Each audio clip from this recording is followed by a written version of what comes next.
You're listening to the Happiest Girl in the Room podcast.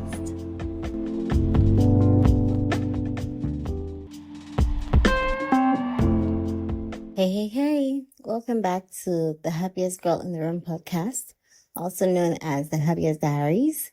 My name is Ayodele Alabi. I'm excited to be back for another episode of sharing my experiences for your listening and learning pleasure. So just last week or 2 weeks ago, I attended the 23rd Annual WIMBIZ Conference, and it was so good. It was really good to be in a room filled with mostly women and inspiring women, and also people who are eager to listen and to learn from these inspiring people who are doing great things in their different fields. For my listeners who don't know what WIMBIZ is, it's like an NGO that's focused on inspiring women's successes. I believe WIMBIZ is an acronym for Women in Business, Management, and Public Service. And I don't know if to call it a support group, but something like that. It's like a support group for women who want to find other network of women to help them reach the top together. So they run a number of paid programs that deliver learning sessions on different things.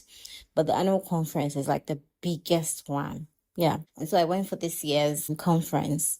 And I've actually been to a number of WIMBIZ conferences because of my career, especially when I was still younger in my career, when I was a management trainee. I think the organization I used to work with used to send us a lot. So I've attended quite a number, but I've just not gone in a while. So this is my first one after a long hiatus. And also because I've been fortunate to work with organizations that prioritize this sort of programs and other activities that focus on coaching and mentoring, I can say that I literally grew in my career hearing and knowing what the people on this WIMBIZ stage were repeating.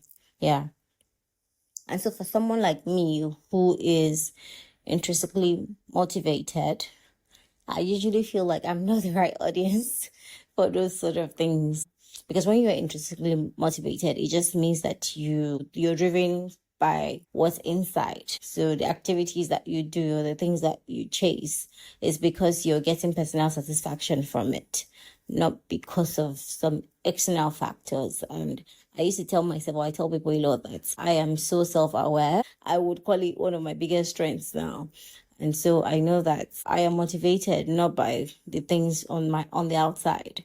It's mostly from the inside. It's centered around what is giving me joy. It's fueled by my purpose as a human being, and of course my ability, my competence. But I digress. That's not what I want to speak about today.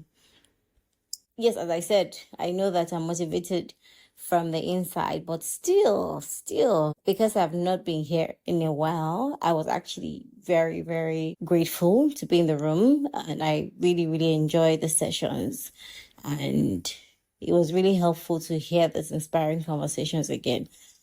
I think that I believe now that no matter how internally driven you are, you still need to be in a room like that. You need to see people and hear from others so that they help keep that fire burning. And I really, really appreciated, the 2 days I spent in that conference, because I did learn a lot. I did get a lot, not even from just the speakers, in the conversations with different women. I met a lot of people, built my network, and it was great.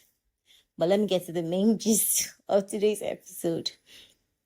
So at the conference, it was during the Q&A, a lady came up and asked a question about how she was feeling. She said she was feeling left out of the conference because everybody was speaking about chasing your dreams. The theme of the conference, by the way, was dream, dare, do. Yeah, so everybody's here speaking about dreaming and then daring and then doing. Which is like chasing your dreams unapologetically and doing it by all means, no matter what it takes. And so she was saying that all she wants to do is be a full-time housewife. So she wasn't really interested in positions or boardrooms. She wasn't interested, and these sessions were making her feel somewhat, well, inadequate. And so there was an uproar in the room, of course. And I remember the woman saying, well, you don't have to feel inadequate. Being a housewife is a full-time job, blah, blah, blah, blah, blah. And that was it. And during lunch, the ladies that I sat with, they brought up the question and saying, oh, they felt like the question wasn't properly addressed by the speakers because they were not expecting that type of question. So it sort of threw them off and it wasn't properly addressed. And they agree with the girl. We need to find space to speak about this sort of things. It shouldn't just be about chasing your dreams. We women have different issues, and so they need to cater to every one of the issues, etc., etc. And so I felt like, oh, I needed to share my 2 cents. In as much as I understood what she was saying, and I find nothing wrong with it. I find nothing wrong with it at all. I told the ladies that I felt that she was in the wrong forum. Because what is the objective of being here? The theme of the conference is saying dream, dare, do.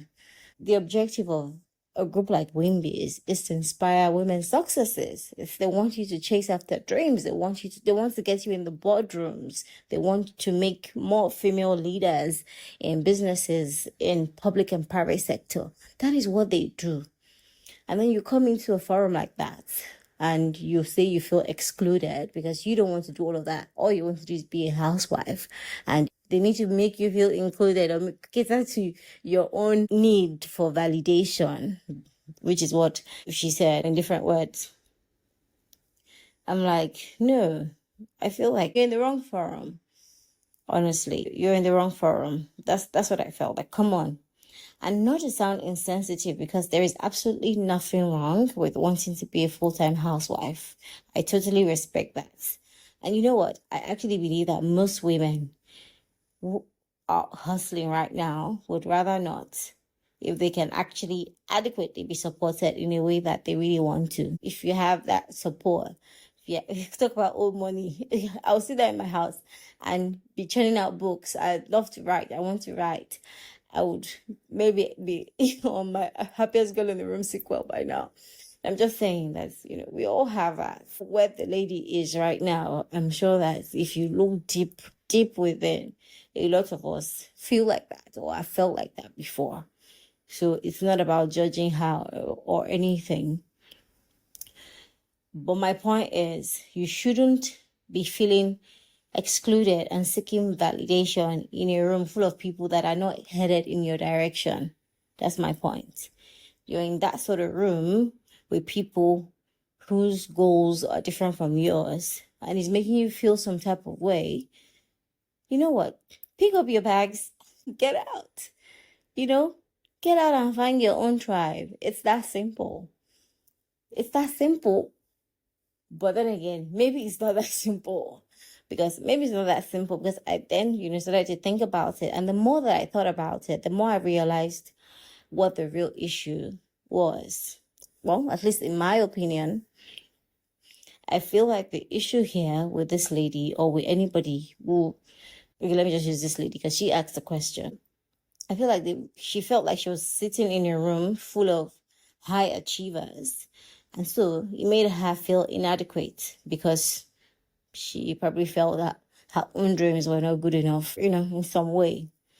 And that's not uncommon. I think that's perfectly normal.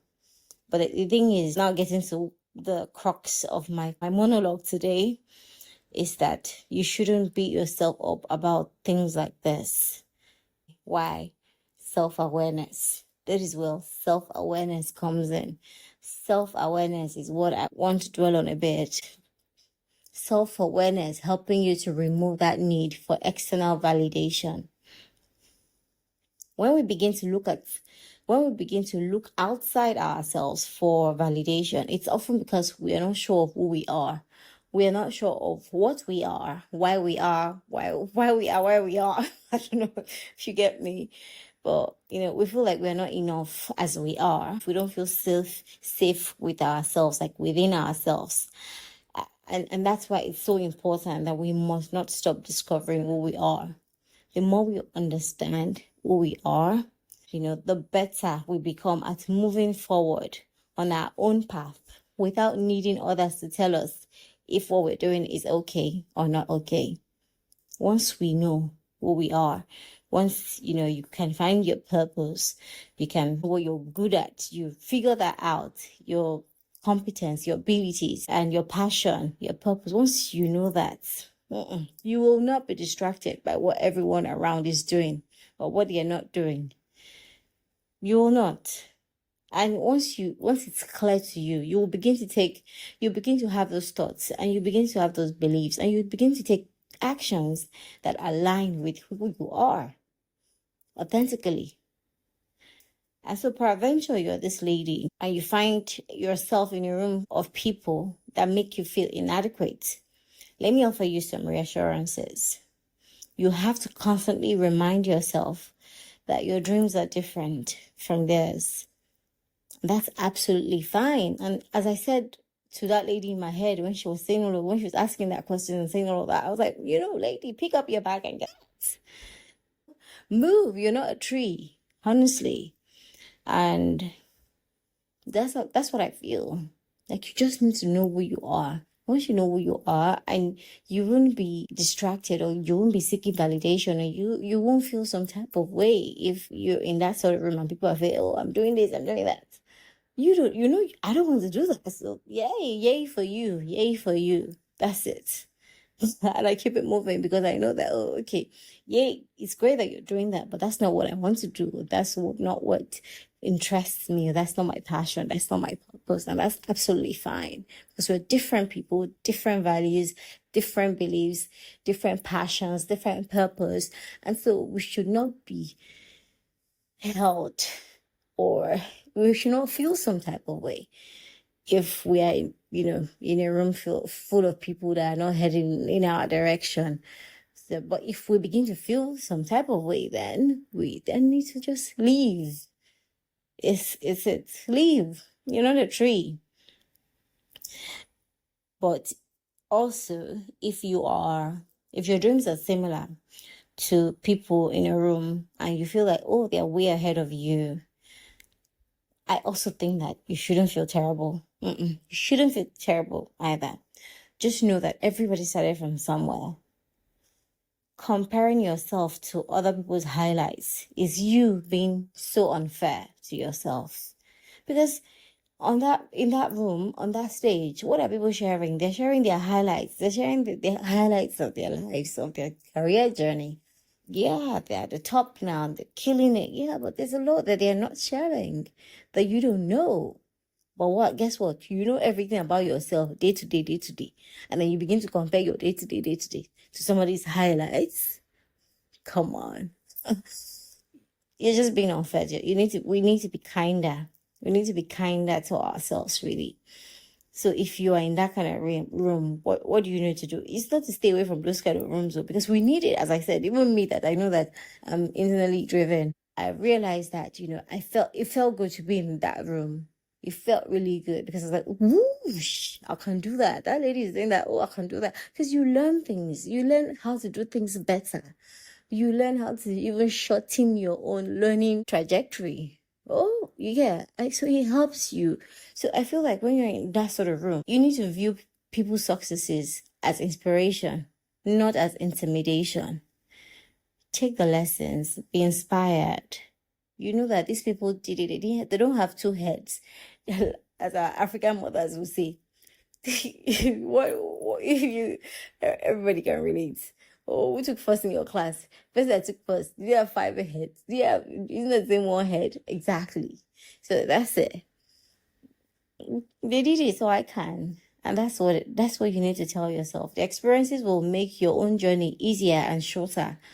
So it's just about reframing your thinking. And instead of thinking, oh, I'm not good enough, you start thinking, oh, I'm learning, I'm growing. I can even do it better because I can steal ideas from these guys and do it better.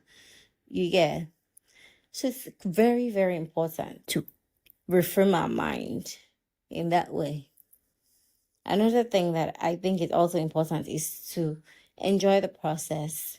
You need to understand that growth and progress are just as important as the accomplishments.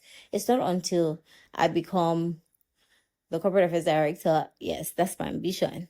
But it's not until I become that I begin to celebrate that, oh, I've achieved. I'm celebrating every milestone, every step of the way. Like, it's important to celebrate the small wins, to mark every milestone. We need to be kinder to ourselves. We need to acknowledge the efforts that we put in. There's a lady that works with me, amazing girl.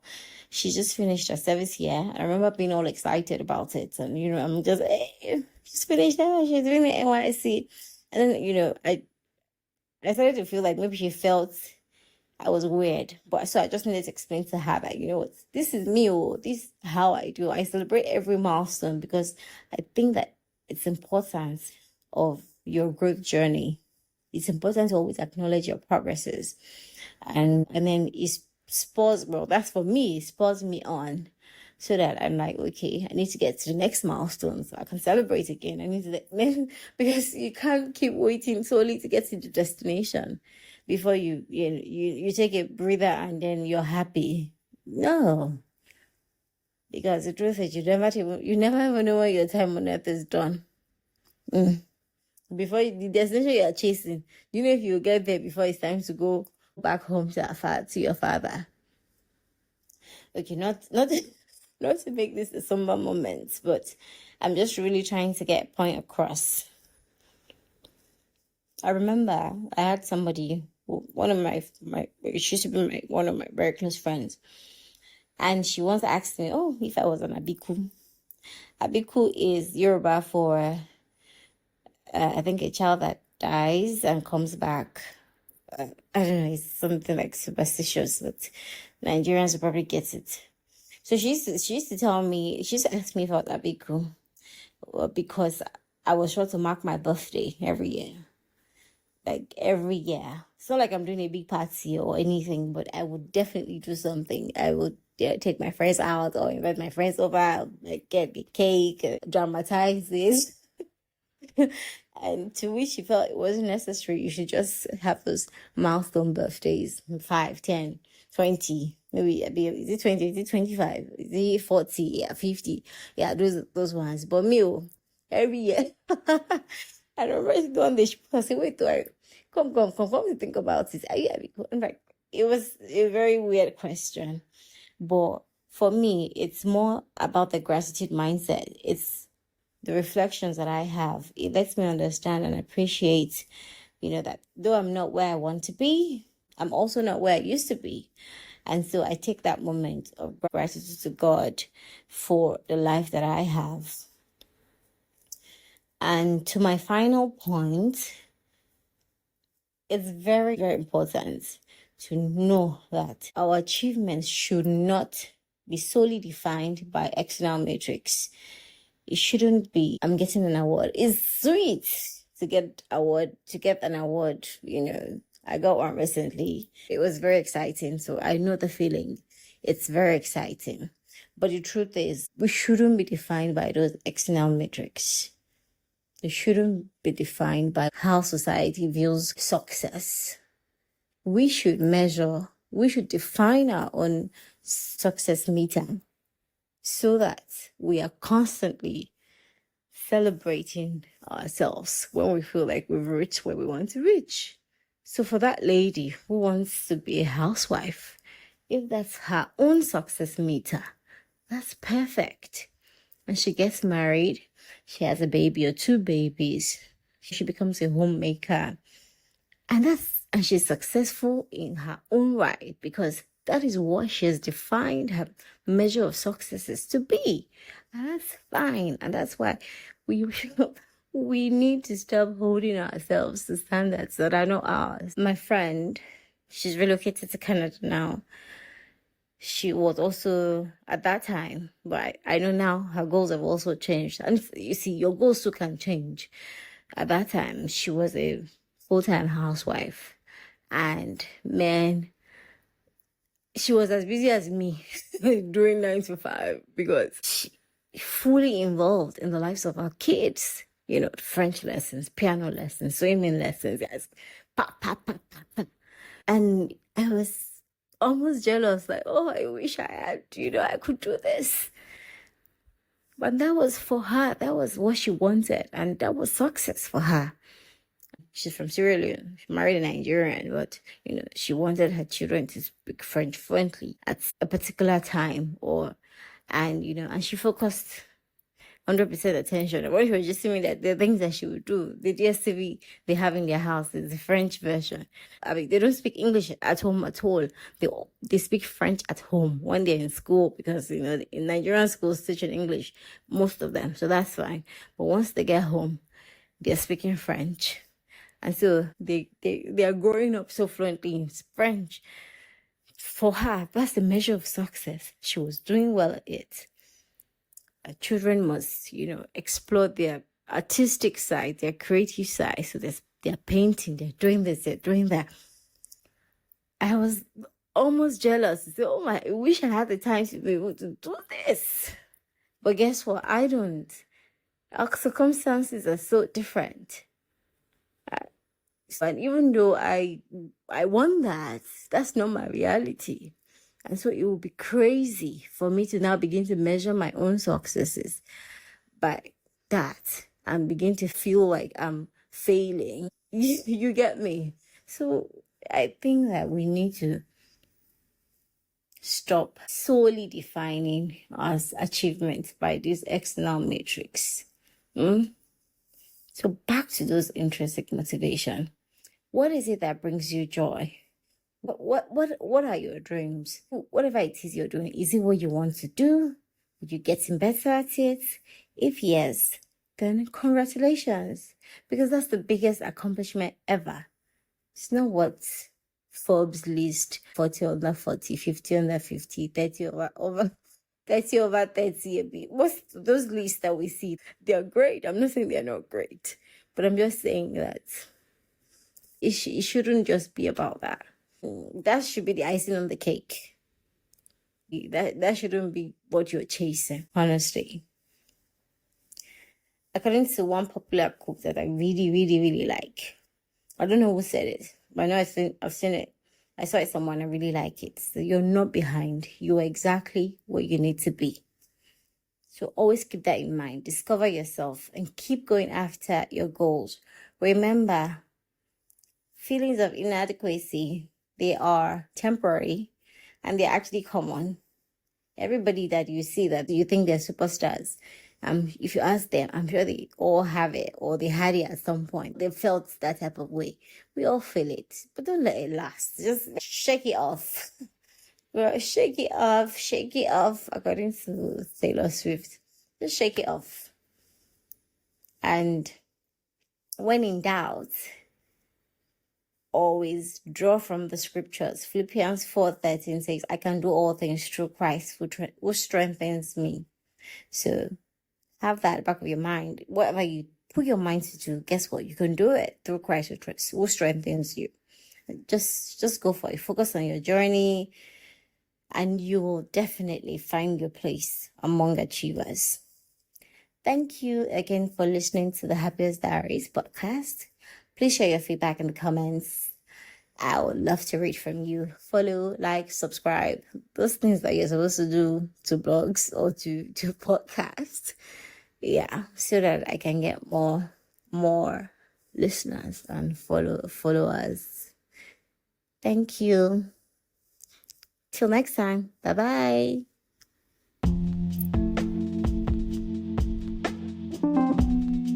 You're listening to the Happiest Girl in the Room podcast. The Happiest Girl in the Room.